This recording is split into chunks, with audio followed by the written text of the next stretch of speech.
Hi, it's me again. Welcome to Module 7. This module, we're going to be talking about social work in criminal justice settings. So we're going to explore the different options that you would have if you wanted to work in the criminal justice system as a social worker. So I'm going to go ahead and click into Module 7 here. All right, so as always, be sure to look over your learning objectives and go over the videos that I post in here. So this week we're going to be reading chapter 11 in your book, so you can go ahead and read that first. And then I have a few videos about social workers in the criminal justice system and just kind of what that entails and what that looks like. So I have a few different videos about that. So I highly recommend that you watch those to get a better understanding. And then I have a couple of videos about criminal law and the different options that you could seek if you don't want to be specifically a social worker for just like criminal justice. If you want to have like a specific role that you can kind of branch off after that. So you could have a role like a correctional counselor. So you would basically manage people that have been convicted of a crime or a felony and or maybe a misdemeanor and try to help them try to seek out better options or try to get their lives back on track. And you kind of be that middle person for them between like their lawyer and like the justice system and trying to get them again to make better options and decisions for their lives going forward. And then this video is talking about probation services officers specifically, and they're trying to rehabilitate and reintegrate past offenders from trying again to turn their lives around and make better choices and point them in directions to kind of get them on their feet. So a lot of times if you've been in prison or jail and in the system, and then you're taken out of that and kind of thrown back into like the normal population, you're trying to figure out how to be like a normal civilian again, and that can be difficult. So this person, you would be basically that person to them, try to help them with different opportunities and point them in the right direction for jobs or places that they could get help or anything like service wise. So housing would be another one. So that's another thing that you can kind of understand and watch when you look over these videos. So go ahead and watch these. And then your assignments this week are going to be the Module 7 discussion and the quiz, as well as part 2 for your term paper, term project, and I'll go over that at the very end. So let's click on the discussion first and we'll kind of go over that. So this is a 2-part discussion. You had one of these before. They're kind of related, so I wanted to give you some more information and just think a little bit more about careers if you want to maybe work in the criminal justice system. So the first part of this, and again, these are going to be 2 different discussions. So each discussion answering the initial discussion will be worth 20 points, and then replying to one of the students for either one will be the 10 points. So 50 points total, just like the last one. So part 1 is talking about juvenile court counselors and kind of like what their job duties are, their expectations, who they're working with, how they're trying to help different youth kind of get out of the system.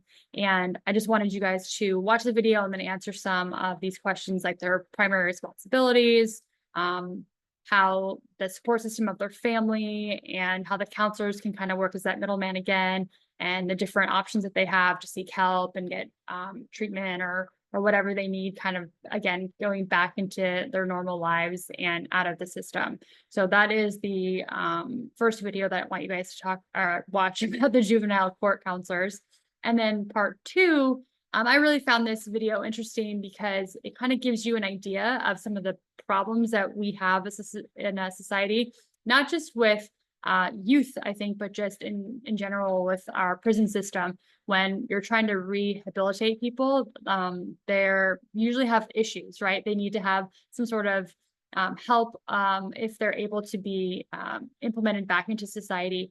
So of course, when you're talking about like younger people, that you're trying to fix the problem behaviorally or from like the core, and then they can kind of grow out of the issues or work through their issues to get better or seek treatment. So this video talks about specifically youth that have grief issues, and they're trying to deal with the loss of like a family member, and significantly where they're growing up in this video, in Louisiana, they're having a lot of loss at a very young age of close family or friends, and they're trying to deal with that as they're trying to grow and become adults, and they're not getting any help or grief counseling for that, and that's causing behavioral problems. Of course, that you could see how that would be a problem. So watch this video. It's going to make a little bit more sense of how to answer these questions. So I'm asking you kind of to discuss the importance of having these specialized interventions for kids that have specific problems such as like grief or loss. And I want you guys to provide your own example of maybe another problem that a youth that is going through the system would be having, and how could you provide them or their families with support and help as they kind of transition again from the system out and getting them better. Because if you don't solve the problem and you just have them go serve the time, they're probably going to have behavioral issues when they get out of the system again, unless it's addressed. So we're trying to figure out like how to solve the problem inwardly instead of just punishing and then expecting them to get over their problems.